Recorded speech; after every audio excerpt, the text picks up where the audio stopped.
Sure. So yes, we just saw about the effects of the various pollution. So the first effect of pollution was what we studied was acid rain. Now we move on to the next effect of pollution, that is the greenhouse effect and global warming.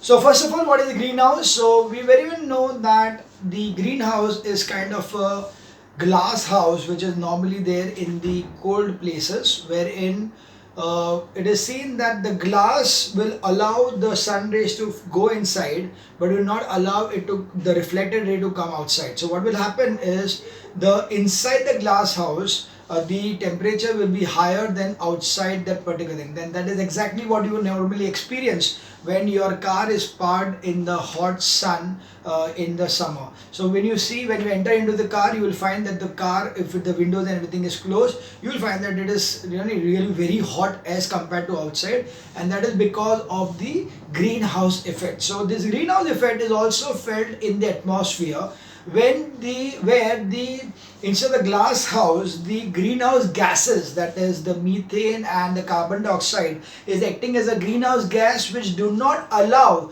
the reflected sun rays from the earth to go outside the atmosphere and are reflected back into the earth's surface, increasing the temperature of the earth's surface. So that is nothing but the greenhouse effect, or which is causing global warming. So greenhouse gas, what is greenhouse? A greenhouse is a small glass houses specially constructed to grow plants, particularly during cold winters. Glass panels all around lets the sunlight enter but does not allow the heat to escape. So it is allowing the sunrise to enter and sunlight to enter inside, but when the heat rays, which are the reflected rays, are trying to escape out from the glass house, it is not allowing it and it is reflected back into the room. You experience the same thing inside a car parked in the sun after a few hours. Certain gas, especially CO2, carbon dioxide, and methane, CH4, accumulating in the atmosphere prevent the escape of heat, thus warming the air, that is greenhouse effect. With increased industrialization, burning of fuels in homes and rising population, more CO2 is released. On the other hand, the decreasing vegetation and deforestation is leading to less carbon dioxide utilization in photosynthesis.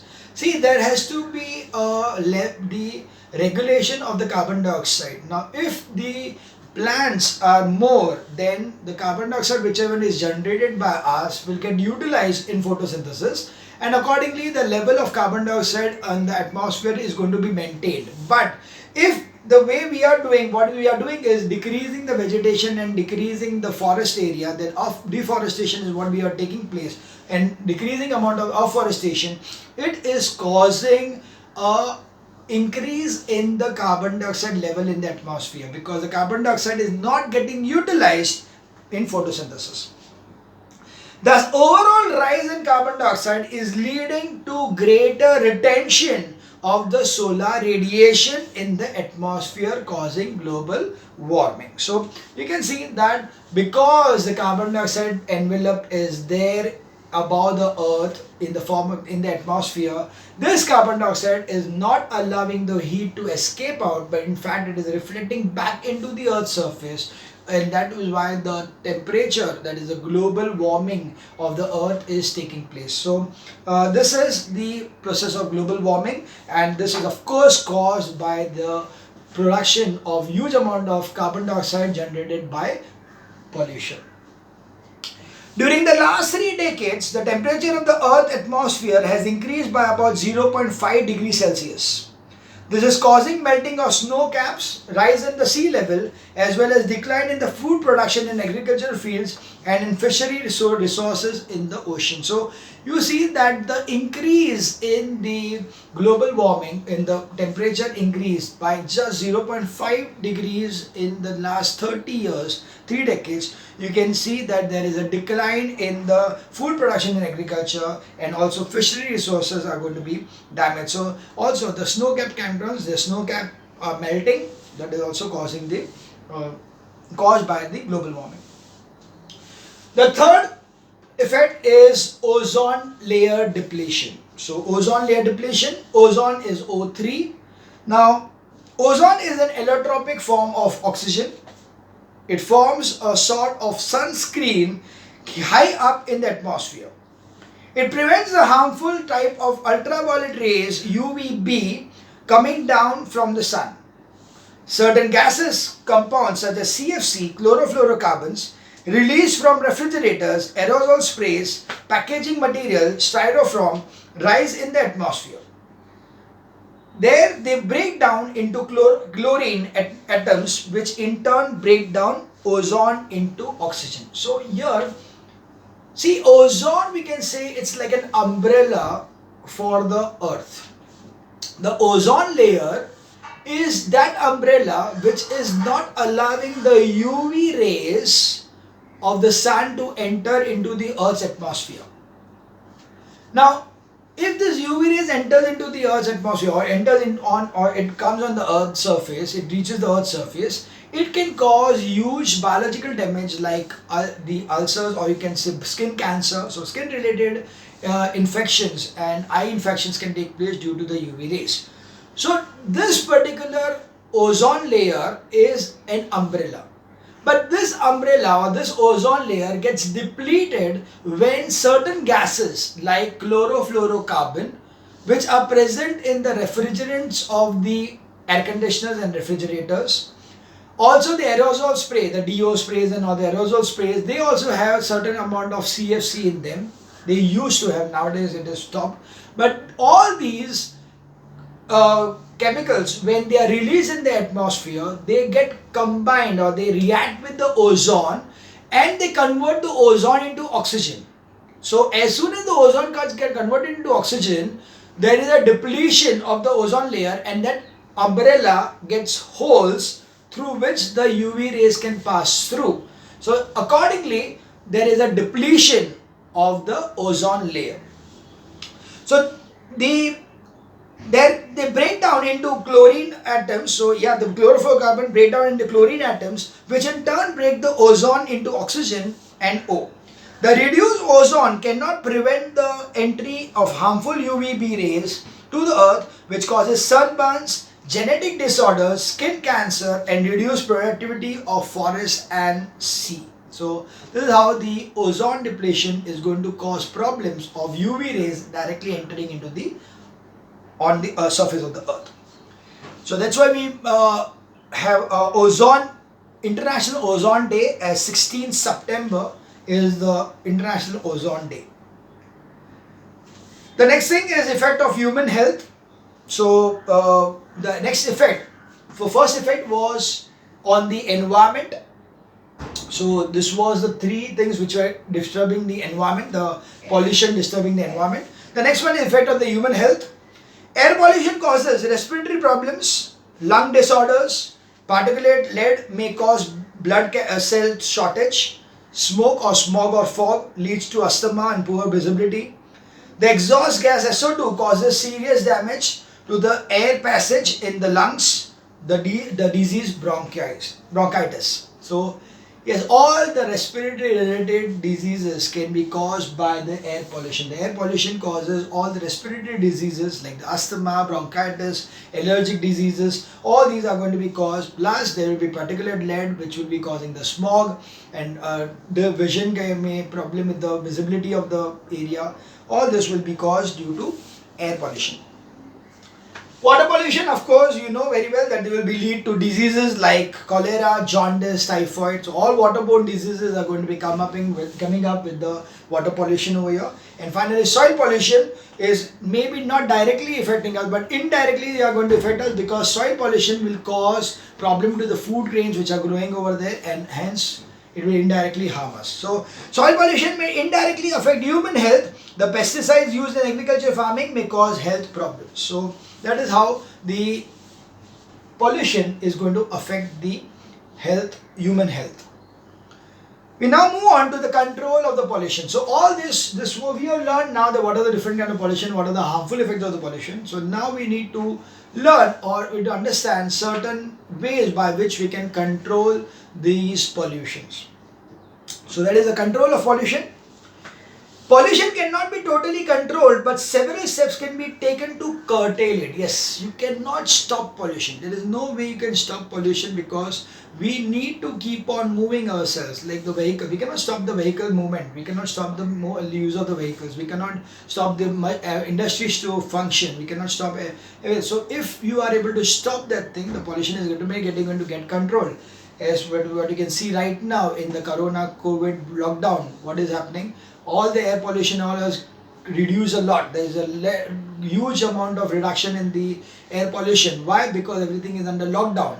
But of course, we cannot keep it locked down for a longer period of time. So this way you can see that you cannot stop the air pollution, but you can only curtail it. You can only reduce the amount of pollution which can be generated by the people. So how to do that thing? So first thing is use of unleaded petrol and of CNG, compressed natural gas, in automobiles. So the first thing what we can do is that instead of using the lead petrol, we use lead free petrol, or we can say unleaded petrol, which I think right now most of the vehicles are using only unleaded petrol. You are not allowed, in fact in the big cities it is not even allowed to sell petrol which is not leaded. So not unleaded, yeah. So and plus you can use CNG because it's a better fuel. It is a more cleaner fuel. So that's why CNG, compressed natural gas, is another alternative. Switching off the automobile engines at red lights and when not in use. So yeah, you don't need to keep the engine running when you are hailed at a red signal. So at the signal, when you know that the timer shows you that it is more than a minute which is left for the signal to reopen, then it is better to switch off the vehicle rather than keeping it on and wasting of fuel as well as causing pollution. Installation of tall chimneys in factories and fitting them with filters and electrostatic precipitators. So we see that other option is that whenever we talk about the industries giving out the lot amount of smoke through the chimneys, then they can always use filters and precipitators, electrostatic precipitators and kind of filters, so that the air, which the smoke or the pollution which is given out by them is reduced. They are trying to first see to it that the particulate pollution is automatically reduced, because they will get filtered out in the filter which is present over there in the chimneys. Next one is treating industrial effluents before discharging them into water bodies. Yes, for avoiding the water pollution, what they can do is, before the water is being discarded into a water body nearby, this water needs to be treated. So the treatment of the water before it is discarded in the water body should be made compulsory, so that you are reducing the water pollution. Not to throw food waste into open ground or in drains. Yeah, you don't throw the things in the open ground or the drains directly. You are going to throw it in a proper dustbin where you can easily get segregated or composted. Setting up sewage treatment plants in large habitation and septic tank in houses. So all those places which are like villages and on areas which are having a good amount of people over there, they will be having a proper sewage treatment plants and the septic tanks for the drainage of the toilets and the sanitation. Greater use of compost, organic matter instead of chemical fertilizers, and judicious use of pesticides. Yeah, you are. So for fertilizers, instead of using chemical fertilizers, we can always go for compost kind of fertilizer, which is more better for the soil. And you to reduce the amount of pesticides which are used, so that you are reducing the pollution which is created by the pesticides and the fertilizers, chemical fertilizers. Recycling of plastic, metal, glass material, and reincineration of non-recyclable waste. So what we need to do is that wherever possible, if any particular material which is going to be discarded, if it can be recycled or reused, so the first option should be it should be recycled or reused, so that we are not discarding those and non-biodegradable substances. And also the thing is to reincinerate, that is burn off those particular things which cannot be degraded easily or recycled easily. Planting of trees along roadside, wasteland and mountainous slopes reduce soil pollution, erosion, as well as improves the air quality, reduction of the amount of carbon dioxide in the atmosphere. Yes, very, very important. Plant more trees. More the trees, more the advantage. Why? Because the trees, the roots of the trees are supporting the anchoring of the soil. So soil erosion is being protected by the growth of the tree. Secondly, trees take in carbon dioxide and give out oxygen by photosynthesis. Accordingly, it will be a source of using up the carbon dioxide by reducing the amount of carbon dioxide which is given out in the atmosphere. So planting trees becomes a very, very, very important kind of a method to reduce the pollution. The next one we see is the vehicular standards. So yeah, another thing is the vehicles nowadays, they are given, the manufacturers are told that they cannot register any vehicle or they cannot produce any vehicle which does not pass a certain test of the government.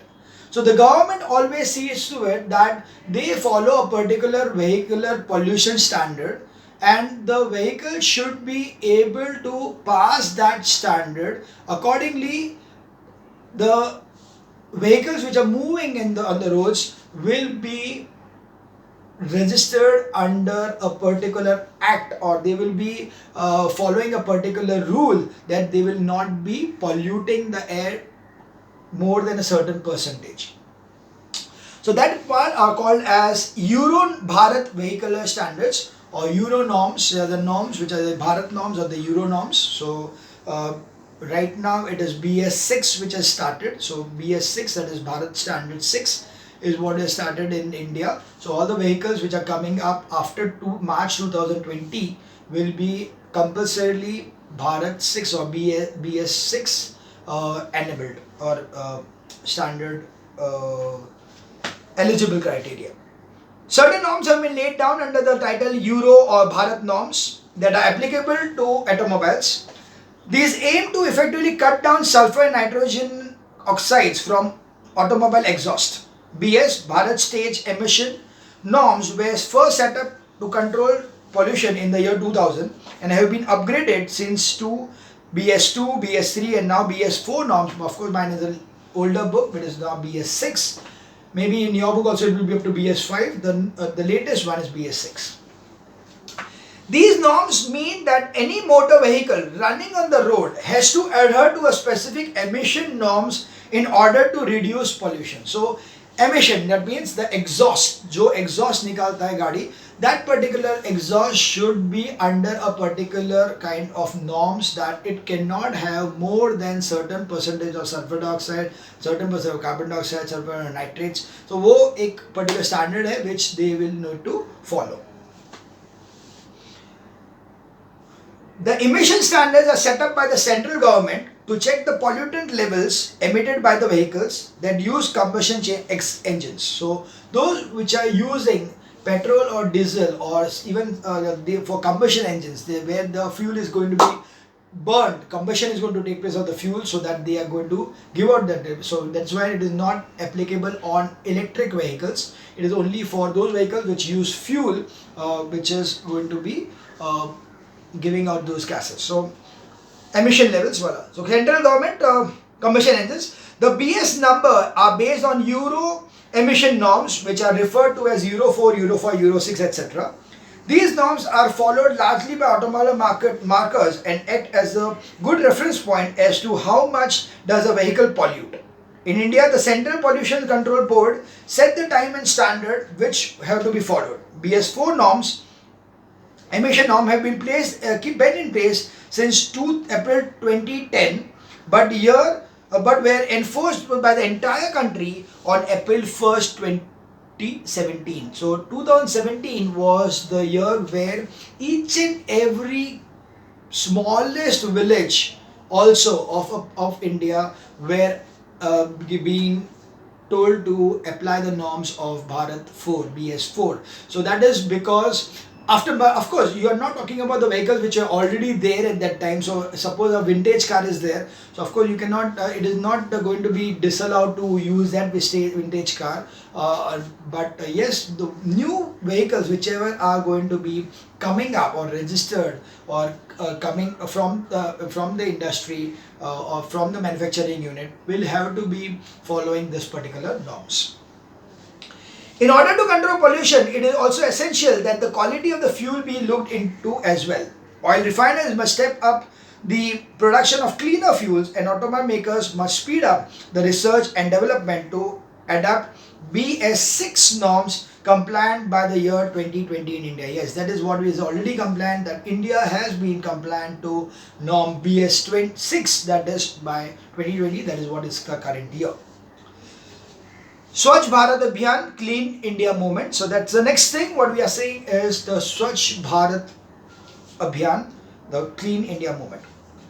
The Swachh Bharat Abhiyan is a significant cleanliness campaign started by the government of India. It was officially launched on 2nd October 2014 by our Prime Minister Shri Narendra Modi, who took the cleanliness pledge at India Gate in Delhi. He wanted to fulfill Mahatma Gandhi's dream of a clean and hygienic India and emphasized that people should neither litter nor let others litter. So this was in 2014 that Shri Narendra Modi gave out this particular call for Swachh Bharat Abhiyan, and that was based on the dream of Shri Mahatma Gandhi that he wanted a clean and a hygienic India. So that's the reason they started this particular Clean India movement. So that was in 2014, and the main thing is to not litter and not others litter. So do not neither litter nor let others litter. Millions of people from different sections of the society has come forward and joined this mass movement of cleanliness since then, following objectives of the campaign. So you will always find that there are so many, even the film stars and all, they go to a particular drive. Okay, there is a clean Jew Beach drive going on, some clean some place going on. So some other thing always goes on where they are going to have some kind of a Swachh Bharat Abhiyan going on in the places. So main objective is to clean the streets, roads and infrastructure of countries, cities and towns. So the cities and towns are clean, the roads are clean, the infrastructure is clean. So that is the first thing. To eliminate open defecation through construction of individual clusters and community toilets, the goal is to make an open defecation free India by 2nd October 2019, that is on Mahatma Gandhi's 150th birth anniversary, by constructing 12 million toilets in rural India at a project cost of 1.96 lakh crores. Okay. Yeah, so that is what they have done. They have made around 12 million toilets all around the place, in the smallest city to the biggest city to the smallest village, where so as to completely eradicate the open defecation. Okay, we are trying to see to it that there is no way that the people are defecating openly in the open and creating the health hazard, because that is the biggest health hazard which can get caused due to. So that is why more number of toilets are being built at the project cost of 1.96 lakh crores. That's a huge amount. Okay, to establish an accountable mechanism of monitoring latrine use. So they are also trying to see that how the people are going to monitor that the latrines are used properly and they are going to be cleaned properly, and there will be no open defecation. And finally, to achieve efficient solid and liquid waste management system. Yes, and because of this, it is also going to be easier for them to segregate the solid and the liquid waste and make it easier for them to get rid of this particular pollution which is taking place. So that is how the Swachh Bharat Abhiyan is going to help the country, and yeah, that's the end of the chapter. So this was about the chapter pollution. So pollution, as we know, was the different kind of pollutions over here, the harmful effects what we see, and finally we saw the control measures which could be taken in for the pollution. So this was about the chapter pollution. That was the end of the chapter. Thank you.